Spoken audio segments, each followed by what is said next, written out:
마일스톤 H. 안녕하세요. 마일스톤 H입니다. 현재 시각은 2022년 2월 28일 월요일 오후 4시 59분입니다. 오늘은 썸네일처럼 정말 희한한 하루였습니다. 표들이 항상 딱딱딱 맞아떨어져서 모든 이정표들이 일사불란하게 움직여서 데이터가 이렇다 저렇다라고 말해주진 않지만 최근 들어서 이렇게 안 맞았던 건 처음인 것 같아요. 그게 다가 안 맞는 게 아니라 한 증시만 이상하게 너무 안 맞았어요. 그게 뭐냐면 코스피입니다. 한국 증시가 다른 시황들에 비해서 헛돌았어요.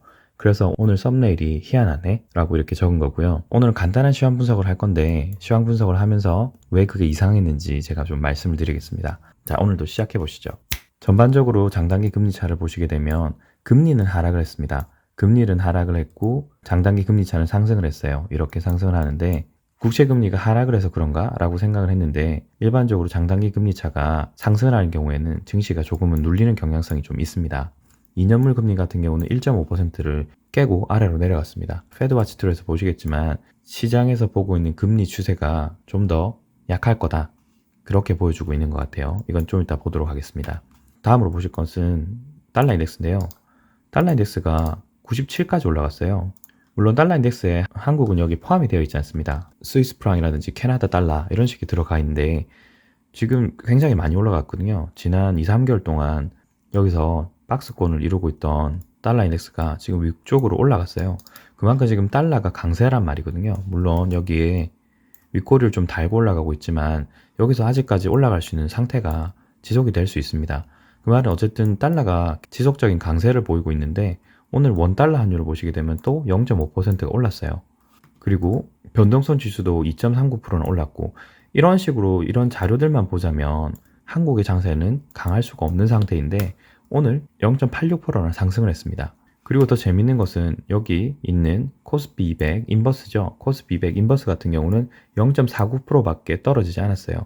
인버스는 크게 많이 떨어지지 않았는데 현물 200 같은 경우는 2배 가까이 올랐습니다. 이 지수의 2배가 오른단 말이죠. 그래서 코스피 200이 희한하게 강했어요. 다른 종목들을 보시게 되면 대표 종목인 삼성전자는 0.28밖에 올라가지 않았고 네이버도 1%, 카카오는 0.32% 마이너스, 현대자동차는 0.57 플러스였습니다. 그래서 전반적인 시장이 강했는데 그에 비해서 주요 종목들은 그렇게 강하지 못했어요. 여전히 시장이 오르긴 올랐지만 중소형 종목 정도로 강세를 보이고 있는 것 같다. 그래서 시장이 아주 강하다라고 보긴 힘들 것 같고요. 시장이 좀 장난을 치고 있는 것 같습니다. 선물과 옵션으로. 코스피 200 인버스 같은 경우 제가 선물 기준으로 보고 있거든요. 여기서는 코스피 200 현물이고요. 그래서 이 두 개 차이를 봤을 때는 선물 옵션으로 아직까지 시장을 가지고 놀고 있다라고 보고 있습니다. 코스피 100 보시게 되면요. 주말에 있었던 이런 상황들을 봤을 때는 갭 하락폭을 크게 만들었어도 될 것인데 갭 하락을 상당히 얕게 하고 난 다음에 상단을 한번 테스트한 이후에 다시 갭 하단 쪽까지 내려왔다가 힘을 응축하고 다시 올라갔습니다. 그래서 기존에 만들었던 여기가 2월 15일경이네요. 2월 15일경에 만들었던 이 갭을 여기 오늘 다 채웠습니다. 갭을 오늘 채우면서 상단에 갭이 이제 2개 남았고요. 하단에 갭이 하나가 남은 상태입니다. 1시간 봉 기준으로 보게 되면 RSI 스토캐스틱을 보시게 되면 스토캐스틱은 과매수권에 곧 진입할 예정이고 RSI는 상단을 남겨두고 있어요. 조금 더 올라갈 수 있다고는 생각합니다. 그리고 제가 이게 추세대를 그려놨는데 추세대 상단을 지금 뚫었어요. 갭을 채우면서 추세 상단을 뚫었기 때문에 여기 있는 2개의 봉을 한 번씩은 테스트 해볼 수 있다고 생각을 합니다. 그런데 일전 영상에서 제가 말씀드렸지만 여기가 미국 증시를 따라가고 있다면 여기가 오파 형태로 내려오고 있을 중일 거예요. 있는 중일 건데도 불구하고 이렇게 올라간단 말은 이런 식으로 4파 파동을 만들었을 것이고 만약에 그게 맞다면 이런 식으로 1파, 2파, 3파, 4파, 5파 이런 식으로 내려올 수도 있다고 생각합니다. 현재 말씀드렸듯이 여기가 파동이 깔끔하게 나오지 않는다. 그것은 선물 옵션 영향이 있는 것 같다. 그리고 추가적으로 오늘이 2월의 마지막 거래일이죠. 2월 28일이기 때문에 그리고 내일이 3월 1일인데 저희는 휴장입니다. 장을 서지 않기 때문에 그런 것도 영향이 있지 않나. 월말 윈도우 드레싱 그런 것들이 영향이 있는 것도 아닌가라고 생각은 하고요. 그리고 좀 더 희한하다고 생각했던 것은 investing.com인데요. investing.com에서 나스닥 100의 현황입니다. 제가 보통 프리마켓에서 이렇게 움직이는 거에 대해서는 제가 별로 말씀을 잘 안 드렸는데 이게 본장과는 크게 상관이 없을 수 있기 때문입니다. 그걸 감안을 하더라도 여기 보시면 저희가 시장이 열린 동안에 이렇게 갭 하락을 하고 잠시 올라갔다가 현재 N자로 이렇게 올라가고 있어요. 이미 미국 증시는 지난주 기준으로 금요일 이후에 갭 하락을 할 정도로 충격을 받았다라고 볼 수 있을 것 같습니다. 이렇게 갭 하락을 했음에도 불구하고 한국장은 이렇게 올라갔단 말이죠. 미국 선물이 이렇게 떨어지는 와중에도 한국장은 올라갔다. 그래서 계속 이상하다, 희한하다라고 지금 말씀을 드리는 겁니다. 시장이 강하게 올라가려고 하는 것도 아닌데 미국장을 포함해서 다른 많은 지표들과 반대로 갔다는 말이죠. 그래서 제 결론은 2월 28일 월말 윈도우 드레싱과 3월 1일 휴장을 감안을 해서 미리 주가를 어느 정도 방어를 한 게 아닌가라고 생각을 하고 있습니다. 그리고 간밤에 보면 유가는 또 많이 올라갔죠. 오랜만에 유가를 보자면 1시간봉 기준으로 보자면 일련의 사태들로 인해서 여기 긴 꼬리들을 많이 달고 있습니다.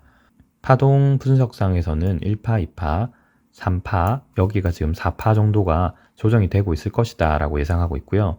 아니나 다를까 여기 지금 조정 파동이 보여주고 있습니다. 스토캐스틱이 이런 식으로 지금 조정은 보이고 있지만 하단까지 다 내려간다라는 보장은 없습니다.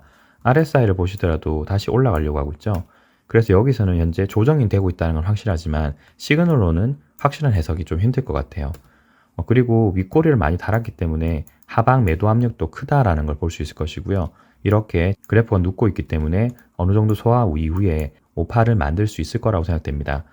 기존 지표들만 봤을 때는 1파 길이를 똑같이 올라올 수 있다라고 봤을 때는 대략 99불 정도로 보고 있는데 이런 식으로 볼 수 있는 방법이 여러 가지가 있어요. 주봉으로 보자면 전체 파동 1파를 똑같이 5파가 간다고 했을 때는 이렇게 되겠죠. 그렇게 되면 올라갈 수 있는 파동의 가장 상단이 105까지도 올라갑니다. 그리고 105까지를 본다고 했을 때 상단에 저항 영역인 107불이 있죠.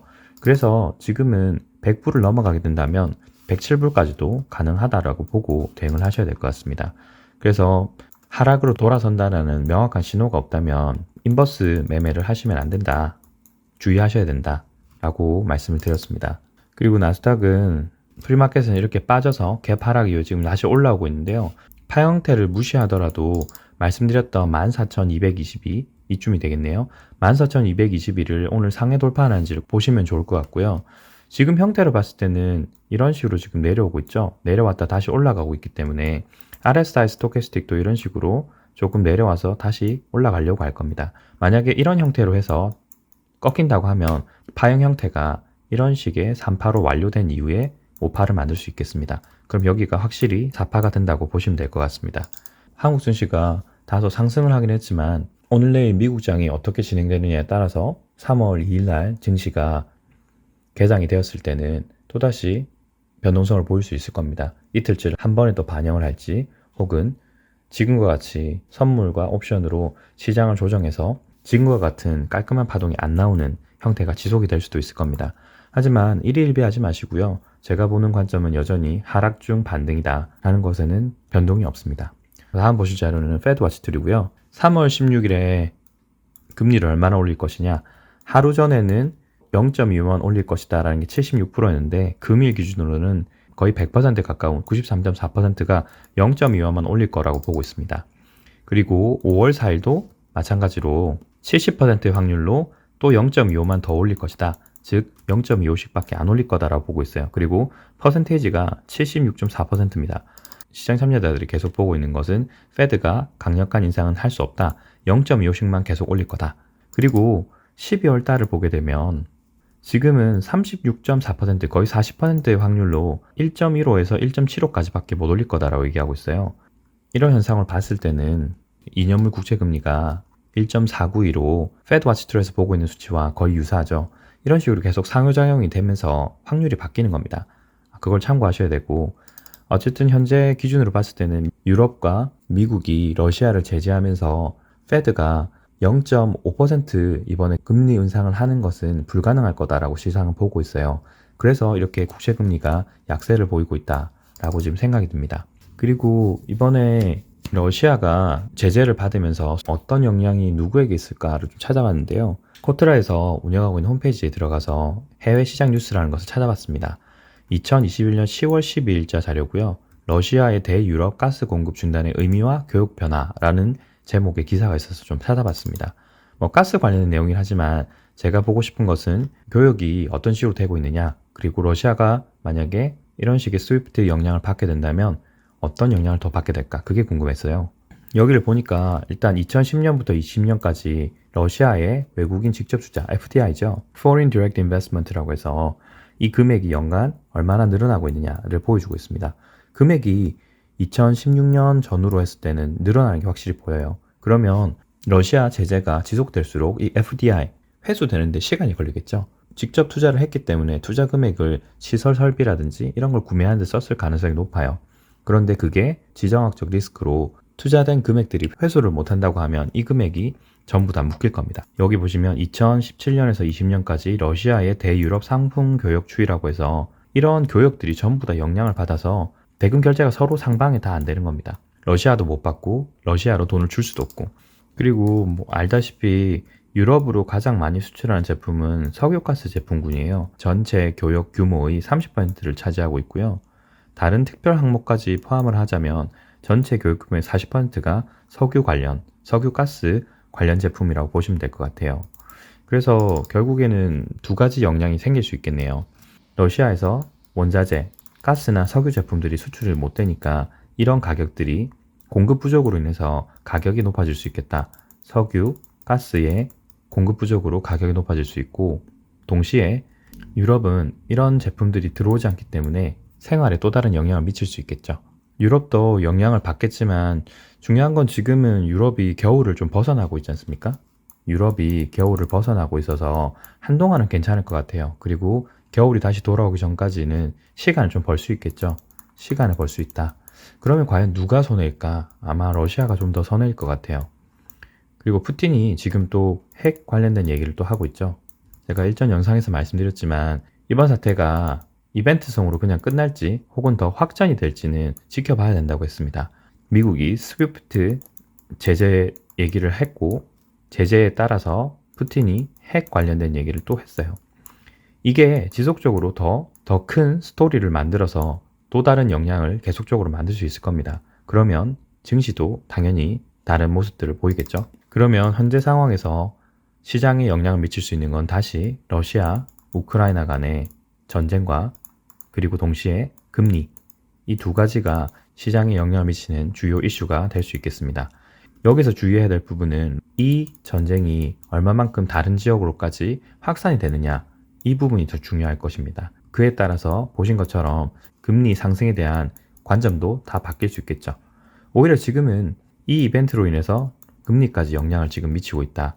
오히려 이 사건이 더 시장의 화두를 더 가져갔다라고 보시면 될 것 같습니다. 다행스러운 것은 전 세계적으로 전 세계적인 반전 여론이 확산이 되고 있고, 러시아가 수세에 몰리고 있어서 벨라루스에서 있을 협상이 어떤 식으로 진행되느냐에 따라서 시장이 또 다른 모습을 보여줄 수 있을 것 같아요. 부디 해당 사건이 되도록 빨리 진정이 되고 시장이 정상적으로 좀 돌아왔으면 하는 바람입니다. 오늘 영상 여기까지고요. 시청해주셔서 감사합니다. 이상 마일스톤 H였습니다. 감사합니다.